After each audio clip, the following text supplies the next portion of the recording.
மாதா தொலைக்காட்சி நண்பர்களே, உங்கள் அனைவருக்கும் வாழ்த்துக்கள்.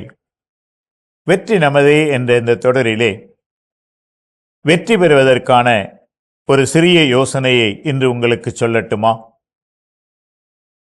நண்பர்களே, வெற்றி என்பது திடீரென்று தானாக தோன்றி தானாக பூத்து தானாக கனி தந்து நம் கையிலே வந்து குவிகின்ற ஒன்று அல்ல. ஒருவர் வாழ்விலே வெற்றி பெறுவதற்கு நிறைய சிந்திக்க வேண்டும், நிறைய அவர் திட்டமிட வேண்டும். பிறகுதான் வெற்றி என்பது கண்முன்னால் உருவாகும். எனக்கு தெரிந்த ஒரு கிராமத்திலே ஒரு நடுத்தர குடும்பத்தினர், அந்த குடும்ப தலைவர் அந்த ஊரிலே ஒரு வீடு ஒன்றை கட்ட வேண்டும் என்று திட்டமிட்டார். ஆனால் அவருடைய வருமானத்திற்கோ அல்லது அவருக்கு இருக்கின்ற சொத்து சுகங்களுக்கோ அதோடு கூட இருக்கிற செலவுகளுக்கோ ஒப்பிட்டு பார்க்கும்போது அப்படி ஒரு அழகான வீட்டை கட்டுவதற்கான வாய்ப்பே கிடையாது. 4 பேர்கிட்ட அவர் பேசிட்டு இருந்தார், வீடு கட்டலான் இருக்கேன். அப்புறம் எல்லாரும் சொன்னாங்க, உன்னால் முடியாதப்பா, உனக்கு அப்படி ஒரு வசதி இல்லை. ஆனால் அவர் சோர்ந்து விடவில்லை. அவர் உட்கார்ந்தார், திட்டமிட்டார்.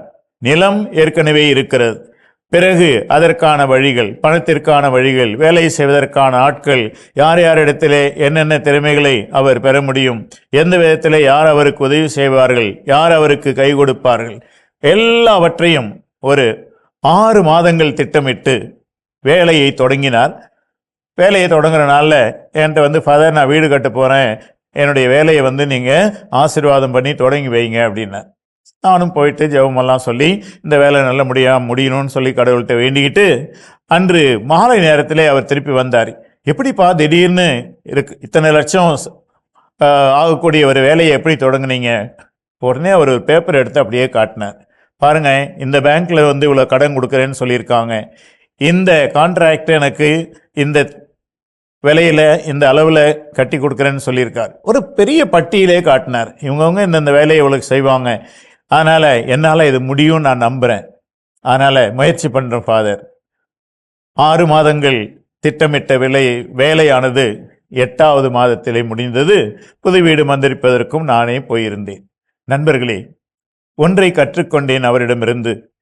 எந்த வேலையை எப்படி செய்ய வேண்டும் என்று நாம் திட்டமிட்டு செயல்படுத்தினோம் என்றால் கட்டாயமாக அந்த வேலை வெற்றியாக முடியும். வாழ்விலே நமக்கு உயர்வு கிடைக்கும்.